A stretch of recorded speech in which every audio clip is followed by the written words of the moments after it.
गौड़ा सागर की जय, कैवल धाम की जय, सदगुरु देव की जय, अविगत गादि की जय। श्रीमंत कुबेर करुणेश्वर उपदेशक अवतार, सर्वोत्तम सिद्धांत जे को हमको कीरता।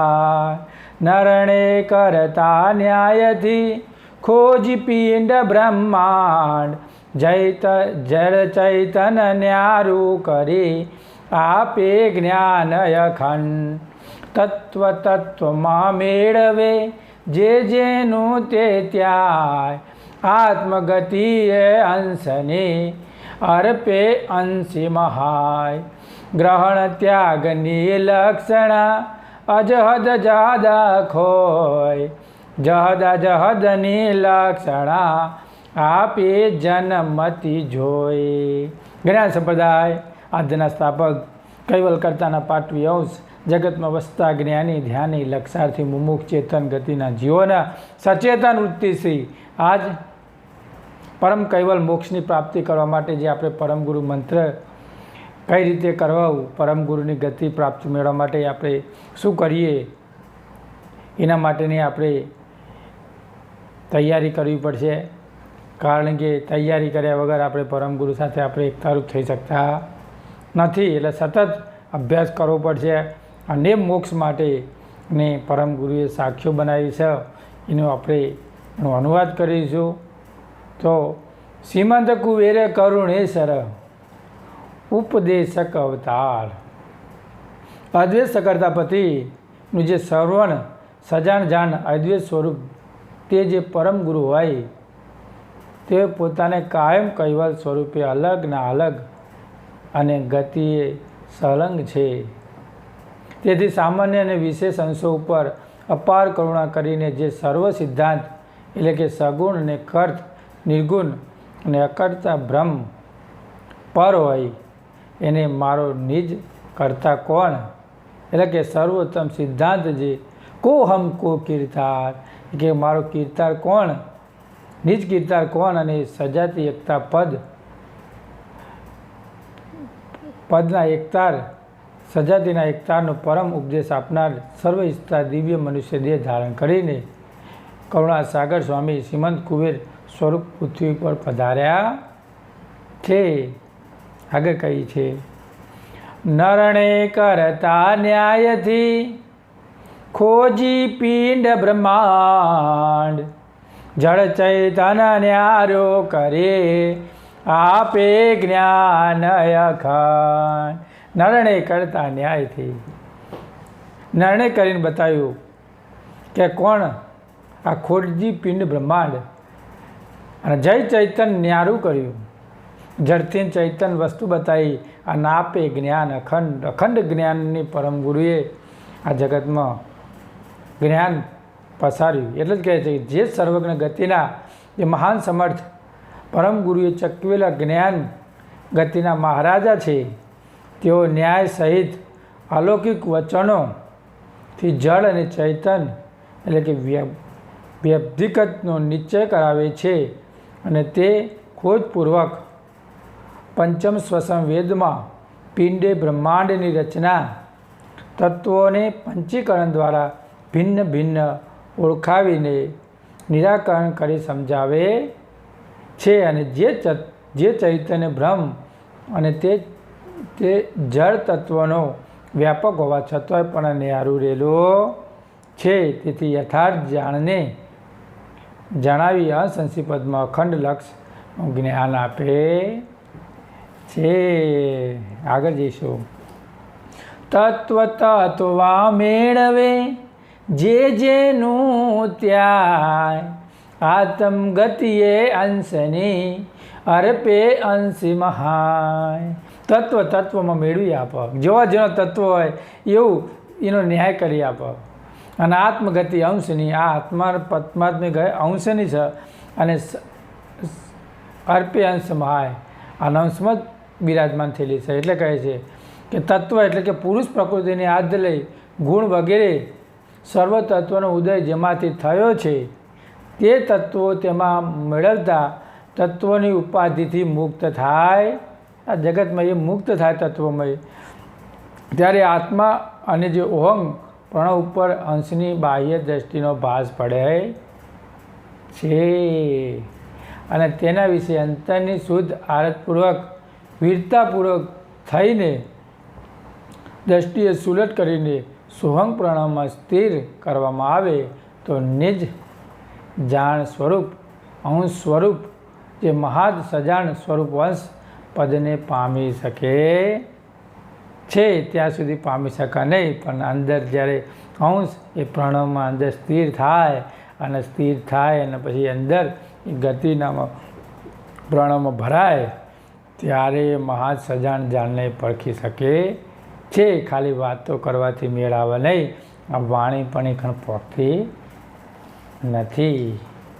ગ્રહણ ત્યાગની લક્ષણા અજહદ જહાદ આખોય, જહદ અજહદની લક્ષણા આપે જન્મે તે જોઈ. જહદ અજહદની લક્ષણાની વાત કરે કે હવે ગુરુગમની દ્રષ્ટિએ સાર અસારનો વિવેક કરીને વેદની 3 લક્ષણો, પહેલી હેતુ દર્શાવવામાં આવે છે કે પહેલું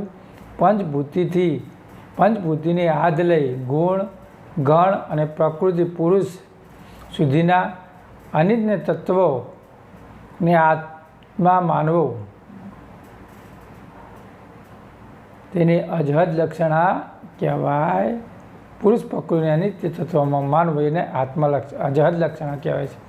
તેમજ સમસ્ત તત્વોનું કારણ રૂપે ઓમકાર પ્રણવ હોય, સર્વ તત્વોના આધાર રૂપે એ જ છે, ઓમકાર જ છે સર્વ તત્વોના આધાર રૂપે.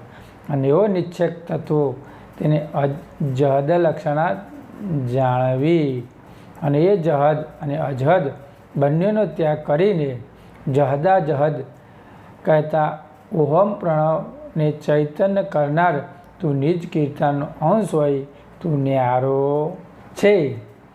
અને એવો નિજ સ્વરૂપનું લક્ષણ ગ્રહણ કરી શકે એવા શુદ્ધ બુદ્ધિનો અધિકારી જનને જોઈને મહાન સમજ પરમ ગુરુ ગતિ બક્ષિસ આપે છે, બીજાને આપ નહીં. અધો અર્ધની ઉર્ધ્વનું તોડી આવરણ સર, પ્રણવ પાખની ઉઢવા ભરતા વેગ અપોર. અધો અર્ધની ઉધ્વનું તોડી આવરણ સર. અધો એટલે કે 3 ગુણ સંયુક્ત સ્થૂળ, સૂક્ષ્મ અને કારણ દેહ સુધી અધોદ્રષ્ટિ એટલે અધોગતિનું આવરણ રહેલું છે. તેમજ અર્ધ કહેતા અર્ધમાત્રા, પ્રકૃતિ રૂપ અને મહાકારણ દેહ હોય. ઓમકાર પ્રણવમાં વેશ હિરણ્ય ગર્ભિત હોવાથી સર્વ તત્વો આવરણની પકડ તેમાં રહેલી છે. હિરણ્ય ગર્ભમાં અંદર આવરણની પકડ રહેલી છે.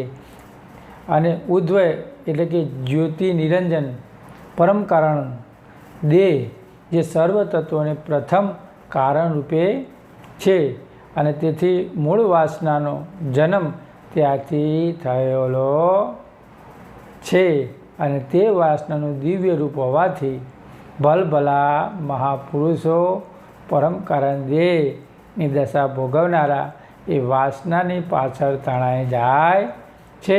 પરંતુ મહાન સમર્થ પરમ ગુરુની કૃપાથી જેને અંશંશી પદની એકતાનો સાંભળજો અંશંશી પદની એકતાનો આશય પ્રાપ્ત થયો છે, તે જન વાસનાના આવરણને ભેદી સુલટ દ્રષ્ટિએ નિહંગ પ્રણવની પાંખથી ઉડીને અતિવેગપૂર્વક નિજ પદની એકતા કરી શકે છે. ત્યાં સુધી કરી શકે નહીં.